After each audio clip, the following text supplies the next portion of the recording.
12 जून 2025 दोपहर का वक्त अहमदाबाद एयरपोर्ट पर रोज की तरह हलचल थी।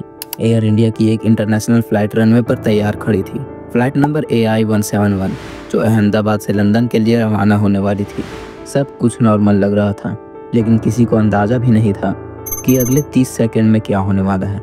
230 पैसेंजर्स और 12 क्रू मेंबर से भरा वो ड्रीम लाइनर बोइंग 787 जैसे ही आसमान की तरफ उठा, वो उड़ान उसकी आखिरी उड़ान बन गई। कुछ ही सेकंड में वो प्लेन अहमदाबाद के एक भीड़ भाड़ वाले इलाके में गिर गया।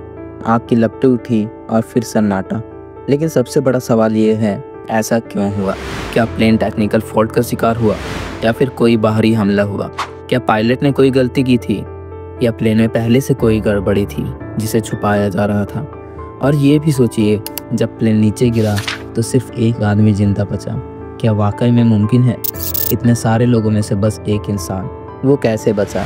और क्या उसने प्लेन गिरने से पहले कुछ ऐसा देखा जो दुनिया को जानना चाहिए?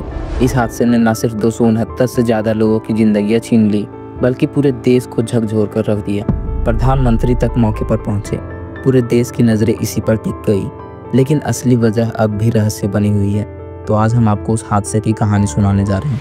उसकी शुरुआत एक आम सी उड़ान से हुई, लेकिन जो एक दर्दनाक इतिहास बन गई। आपको क्या लगता है, एक इतना मॉडर्न प्लेन जो बोइंग का भरोसेमंद 787 मॉडल था, वो सिर्फ 30 सेकेंड में कैसे ख़त्म हो गया? क्या इसमें सिर्फ किस्मत का हाथ था या कुछ और? 12 जून 2025 की दोपहर अहमदाबाद के सरदार वल्लभ भाई पटेल इंटरनेशनल एयरपोर्ट। मौसम बिल्कुल साफ था। रनवे पर हल्की गर्मी और धूप थी।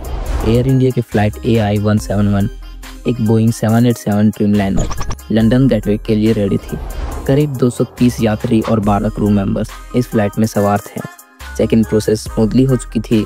सिक्योरिटी क्लियरेंस के बाद लोग बोर्डिंग गेट की तरफ बढ़ रहे थे। कोई अपने बच्चों के साथ था, कोई बिजनेस ट्रिप पर जा रहा था, तो कोई अपने परिवार से मिलने लंदन जा रहा था। विजुअल्स में आप देख सकते हैं, पैसेंजर्स ने बोर्डिंग पास दिखाकर फ्लाइट में एंट्री ली। कुछ लोग ने फ्लाइट के अंदर से सेल्फी भी ली। इन तस्वीरों में किसी को अंदाज़ा तक नहीं था कि ये उनकी ज़िंदगी की आखिरी तस्वीर होगी। एयरक्राफ्ट VT-ANB एक मॉडर्न बोइंग 787 पहले दिन पूरी तरह इंस्पेक्ट किया गया था। DGCA के रिकॉर्ड के मुताबिक उसमें कोई मैकेनिकल फॉल्ट रिपोर्ट नहीं हुआ था। फ्लाइट का रूट क्लियर था और ATC एयर ट्रैफिक कंट्रोल से भी परमिशन मिल चुकी थी। कैप्टन सौरभ मिश्रा, एक एक्सपीरियंस्ड पायलट, इस फ्लाइट को लीड कर रहे थे। उनके पास 11,000 घंटे से भी ज़्यादा का फ्लाइट एक्सपीरियंस था, जिसमें 3,000 घंटे सिर्फ बोइंग 787 पर था। साथ में फर्स्ट ऑफिसर निहारिका रॉय भी थी, जो पिछले 3 साल से इंटरनेशनल सेक्टर में फ्लाइंग कर रही थी। 1:30 में एयरक्राफ्ट ने टर्मिनल से टैक्सी करना शुरू किया। यात्रियों को सीट बेल्ट पहनने का अलर्ट दिया गया। इमरजेंसी इंस्ट्रक्शन भी दी जा चुकी थी। 1:36 पे फ्लाइट को रनवे 23L पर पोजीशन के लिए क्लियरेंस मिला। पायलट ने अंतिम बार सारे इंजन पैरामीटर, फ्लैप्स और कंट्रोल सिस्टम चेक किए। 1:38 पे एयर ट्रैफिक कंट्रोल ने फ्लाइट AI-171 को टेक ऑफ की परमिशन दे दी। प्लेन ने रनवे पर दौड़ना शुरू किया। सब कुछ नॉर्मल लग रहा था, लेकिन अब सिर्फ 30 सेकंड बाद भारत के इतिहास में एक ऐसा हादसा होने वाला था जो कोई भी नहीं भूल पाएगा। आखिर ऐसा क्या हुआ उड़ान भरते ही, जिसने सैकड़ों जिंदगियों को छीन लिया? 1:38 पे एयर इंडिया की flight AI-171 Boeing 787 dream liner runway 23L से टेक ऑफ करती है। कैप्टन सौरभ मिश्रा और first officer Niharika Roy cockpit में होते हैं। सब कुछ नॉर्मल लग रहा था। प्लेन रनवे पे दौड़ता है, लिफ्ट ऑफ स्मूथली होती है। 1:38 पे टेक ऑफ के सिर्फ 16 सेकंड बाद कॉकपिट से एक इमरजेंसी रेडियो कॉल ATC को मिलता है। Mayday, we are losing thrust. पूरा ATC अलर्ट हो जाता है। फ्लाइट का क्लाइंब एक्सपेक्टेड जैसा नहीं था। प्लेन सिर्फ 600 फीट तक जा पाता है। 1:38:50 पे फ्लाइट रडार 24 के डेटा के मुताबिक प्लेन की स्पीड सिर्फ 124 नॉट्स थी, जो नॉर्मल क्लाइंब के लिए काफ़ी कम है। इंजन के पावर आउटपुट में डिस्टर्बेंस दिख रहा था।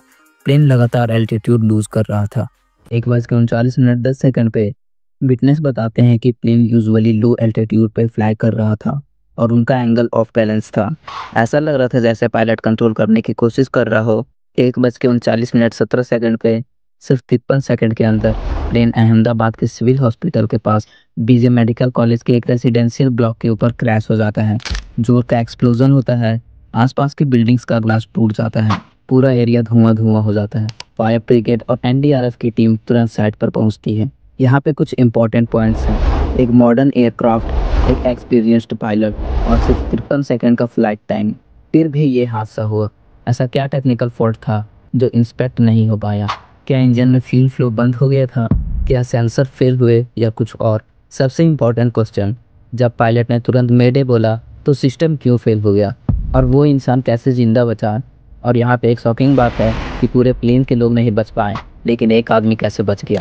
यहाँ तक कि इसके पीछे का सीट भी चूर चूर हो गया था। पूरा प्लेन आग के लपटों में जल रहा था।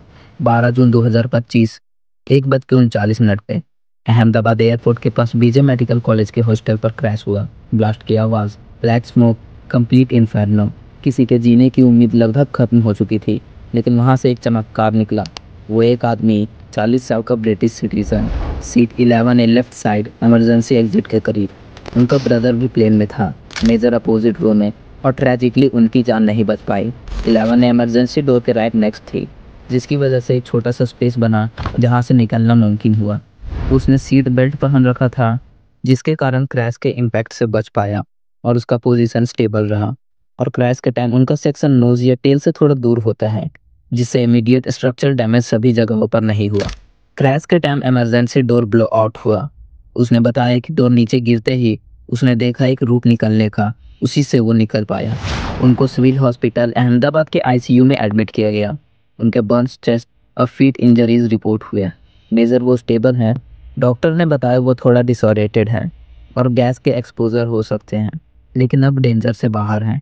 उन्होंने खुद बताया, everything happened in front of my I don't know how I survived.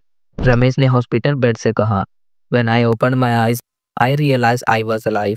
It felt like plane came to stand still for 5 to 10 seconds, then crashed. उन्होंने बोर्डिंग पास पकड़कर एम्बुलेंस तक खुद वॉक किया। हॉस्पिटल के बाहर इमरजेंसी रिस्पॉन्डर्स उन्हें उठाकर ले गए। तो क्या सीधा seat 11A plus emergency exit का कॉम्बो मिरेकल था, या कोई टेक्निकल फैक्टर मददगार हुआ? अगर सीट बेल्ट ना होती तो क्या सर्वाइव करना पॉसिबल होता? डोर का ब्लो आउट और इवैक्यूएशन पाथ क्रिटिकल था या लक का खेल? और प्लेन क्रैश के पीछे का रीज़न क्या था? कुछ एक्सपर्ट्स के थ्योरी के अनुसार टेक ऑफ के बाद with in 17 to 60 second CCTV footage में प्लेन ने एल्टीट्यूड गेन किया और फिर डिसेंट शुरू हुआ, और यहाँ पे क्लाइंब फेलियर नोटेड हुआ। एयरक्राफ्ट 600 से 650 फीट तक उठा, पर फिर रैपिडली डिसेंट हुआ विदाउट इंजन फायर विजिबल।